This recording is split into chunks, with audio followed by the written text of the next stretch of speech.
একটা কথা কি জানেন? কথার সৌন্দর্যই সাফল্যের চাবিকাঠি। এই কথাটা নিয়ে আমি আপনাদের সাথে একটা গল্প শেয়ার করছি। মনোযোগ দিয়ে শুনবেন কিন্তু।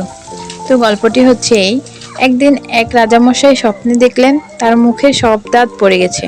তিনি তো খুব চিন্তিত হয়ে এক জ্যোতিষীকে ডেকে পাঠালেন এবং স্বপ্নের কথা বিস্তারিতভাবে বললেন। প্রথম জ্যোতিষীটি স্বপ্নের ব্যাখ্যা করে বললেন, মহারাজ, এই স্বপ্নের অর্থ হলো আপনার চোখের সামনেই আপনার পরিবারের সকল প্রিয়জন মারা যাবে, আপনি একাই বেঁচে থাকবেন। তো এই কথা শুনে রাজা তো ভীষণ রেগে গেলেন। এমন অশুভ কথা বলার জন্য তিনি ওই জ্যোতিষীকে মৃত্যুদণ্ড দিলেন। পরে রাজামশাই আরেকজন জ্যোতিষীকে ডেকে পাঠালেন এবং একই স্বপ্নের কথা বললেন। দ্বিতীয় জ্যোতিষীটি মনোযোগ দিয়ে স্বপ্ন শুনে মৃদু হেসে বললেন, মহারাজ, আপনার আয়ু আপনার পরিবারের সকল সদস্যের চেয়ে দীর্ঘ হবে, আপনি দীর্ঘদিন সুস্থভাবে রাজত্ব করবেন। রাজা তো খুব খুশি হলেন এবং আনন্দের সঙ্গে সেই জ্যোতিষীকে পুরস্কৃত করলেন। তো দুই জ্যোতিষী একই অর্থ বললেও পার্থক্য কি ছিল বলেন তো? পার্থক্য ছিল কথা বলার ধরনে।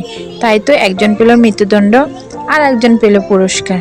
তাই তো বলা হয় কথার সৌন্দর্যের সাফল্যের চাবিকাঠি। তো কেমন লাগলো আমার গল্পটা, আর এই কথাটা কে কে মানেন তা কমেন্টস করে জানাবেন। সেই সাথে আমার পেজটা ফলো, লাইক, কমেন্ট, শেয়ার করবেন।